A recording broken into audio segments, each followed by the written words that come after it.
Hey everyone, Caleb with the Antique Book Collective, and today I'm getting to you guys with reseller rule number 34. This one, as you guys probably know, comes off of reseller rule number 33. If you guys haven't watched that yet, you can watch it at the very end. I'm going to link to the reseller rule playlist most likely. So with that said though guys, wait to send offers. That's what this reseller rule is, and I know it sounds a little weird. It's like, okay, if I wait to send this offer, I'm going to miss out on the sale, and yes, you very well may miss out on some sales. So use your own thought process when you're doing this. This does not apply to every single book under the sun, but it is something that I have found has helped me return greater profits per item, as opposed to maybe I lose a couple sales, but I have been able to make more money per item, and the ones that I might miss out on selling, I still end up selling eventually, and I still end up making what I wanted in the very beginning. So it's not really a loss for me. I just hang on to books a little bit longer, and if you guys have been following me for any amount of time, you know I'm used to hanging on to some of these books for a little while. I sell books that I've been hanging on to for 4 years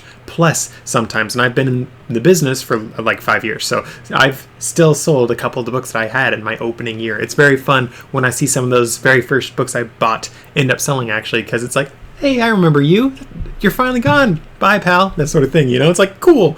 So that is something that's sort of a little different for me. I do not have the same flow through as, say, an FBA store that was going to sell through every single item in 90 days or it's going to get thrown out. For me, since I store my own books, since my books are antiques and the antique books generally have a less volume, I'm used to hanging on to these things a little longer. That's something that I have as part of my business setup. It's part of my plan. It's like, I'm okay with this. This is something I can handle.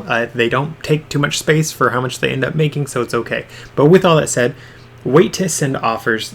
The reason why I'm thinking about making this video is actually because I actually recently listed some books and I sold some books. Imagine that. But there was one of the books that I listed that within a few minutes of me listing it, I actually had a watcher. And guys, for me, I have a personal rule of thumb, and it's if I get a watcher on an item and the first 3 minutes of me listing it, it shows a couple of things. First off, it shows you priced that thing right. If someone sees an item pop up and it's a crazy high price, they're not going to buy it. If they see it pop up and it's a good price, they'll watch it. If they see it pop up and it's really cheap or maybe just a little cheap, they will buy it.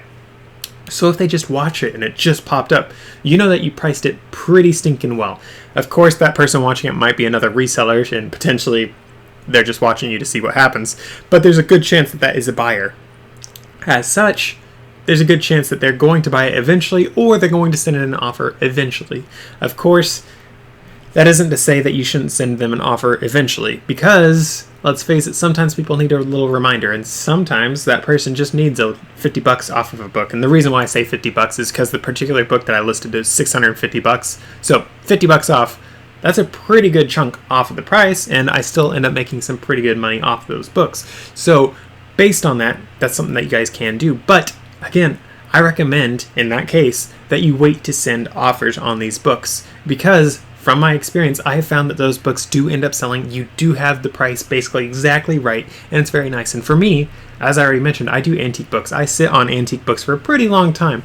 And as such, since I sit on them for so long, when I have a watcher pop up for a book as soon as I list it, that shows that book is also rather popular. So that is something else to keep in mind. So with that all said, that's not the only time that I say wait to send offers. There's another time that I say wait to send offers, and that is let's say I open up my eBay page and there aren't any watchers. 3 seconds later, I have a new watcher on the item and it says send an offer. I actually wait to send an offer on those items. I generally wait at least an hour to send in an offer on those things. And the reason why I wait is because quite often when I have that pop up, that person actually ends up buying that item within a few minutes. So if I ended up sending that person an offer for 30% off or something like that, they'll still buy it. They'll be very happy they got 30%, but you, or in this case me, missed out on that 30%. So that is another reason why I like to wait to send out my offers. Yes, I do miss out on plenty of sales because I am not sending out offers all the stinking time, and because it's well, this person came on to eBay once for the month and they're never coming on eBay again for another 3 months, something like that. There are a lot of eBay buyers that are like that. Because that is the case, because that does happen, yeah, I'm missing out on sales with those people.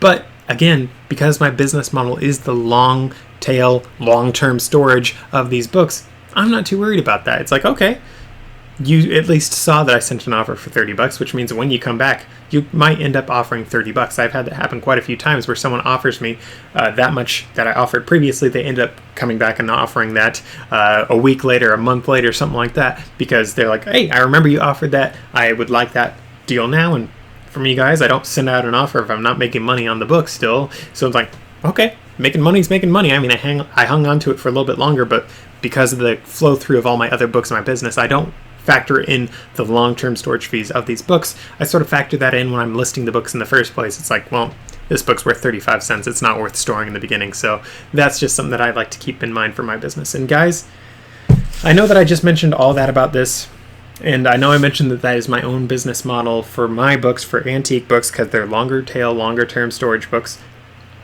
That is not necessarily saying that you guys should do this for your business, because let's face it, if you are doing newer media items, so let's say anything made in the last 40 years, there's going to be plenty of competition out there for it.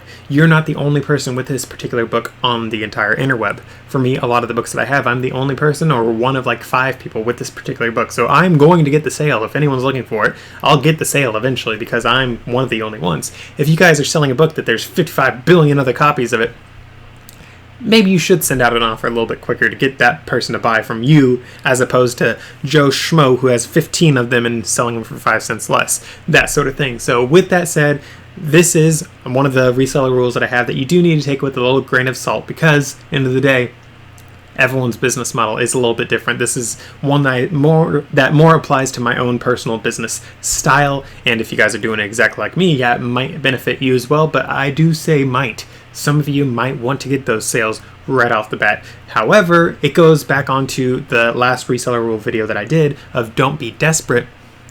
If you do send an offer to someone 3 seconds after they start watching, they're going to think, A, that you're a computer, whoop-de-doo, and they won't really think too much about it because they just think you're a computer automatically sending out offers. Or B, they're going to think that you're desperate to sell that item, that book, that car, that banana peel, I don't know. And as such, they might think, well, I see right here that you're offering me 10% off. Let's see if I can get 15, or let's see if I can get 50. Let's see if I can get 100% off. Guys, I've had some crazy offers sent in. I think I had one once that was like over 90% off, and I was just like, did you leave a zero, my dude? Did you like forget a zero somewhere in there, like on your price that you're offering? Because there's no way that I'm going to accept that ever, my dude. So that is something that you can see happen if you do look a little desperate because you sent out an offer so quick. Sometimes that can sort of backfire on you, and you can counter offer, be like, no, I'm offering 10%, and they might just say no at that point, and if they do, then that probably means they weren't going to buy it in the first place. So not really a loss, but that is something to keep in mind, guys. That is something that you will see in business, so it's something, as I said, that you should keep in mind. So think about your own business model, maybe test out a few different things, maybe have it so you send out offers automatically, have it so you send them as soon as you see them, or maybe wait, as I do, for a lot of my things. Of course, I don't wait every single time to send out an offer. There are quite a few times, I'd say most of the time, that I'll just log on to eBay a couple times through the day and just send out offers to everyone who's watching. But there's other times that it's like, you're watching a pretty valuable book, I'm going to make you wait a day before I send you an offer, because that book is pretty valuable and I don't want to take a big loss off of this one of what I'm asking, because I think this book really is worth X much. So that is just something to keep in mind. So with that said and done though, guys, I hope this video was helpful. If so, be sure to check out one of my other videos there, and I'll see you guys in the next one.